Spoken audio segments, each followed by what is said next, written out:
On a coutume de dire que plus tu grandis, plus tu gagnes en expérience, en sagesse, et plus tu perds en relations superficielles.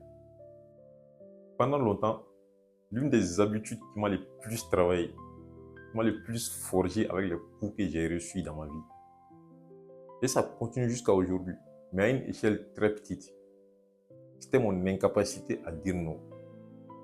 Souvent sans avoir plus de temps ou d'énergie à consacrer à moi-même, je me retrouvais à rendre un service supplémentaire, à répondre favorablement à une demande de dernière minute qui ne m'arrangeait ni ne m'avançait en rien.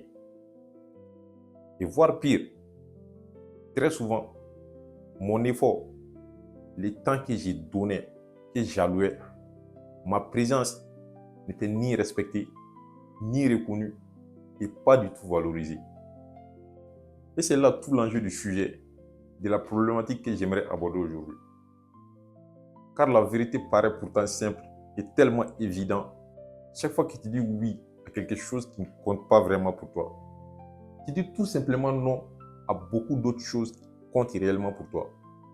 À tes projets, à ton temps, à ta santé, à ta famille même.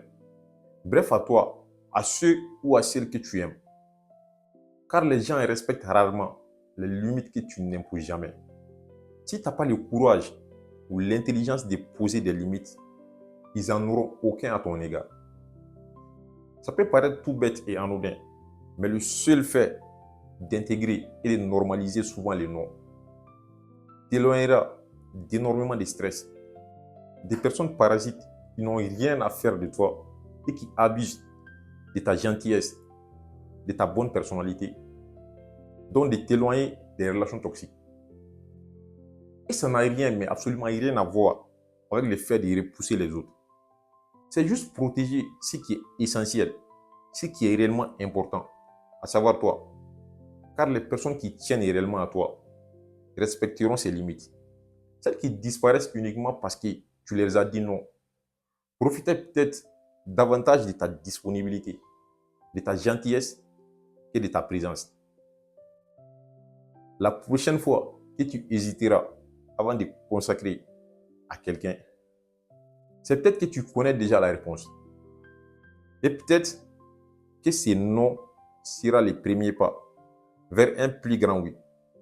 Celui à toi-même, à tes projets, à ta santé, à tes ambitions, bref, à ce qui compte réellement pour toi. Parce qu'au fond, la personne à qui tu dois le plus souvent apprendre à dire oui, c'est avant tout et bien sûr toi-même. Et c'est quelque chose que nous négligeons malheureusement aujourd'hui dans nos différentes interactions avec les autres. Si cette vidéo t'a fait réfléchir, envoie-la à quelqu'un qui s'oublie très souvent, afin qu'elle puisse lui être une piqûre de rappel. Et n'oublie pas de t'abonner, d'activer la cloche de notification et de partager la vidéo pour plus de contenu intéressant comme celui-ci. Let's go.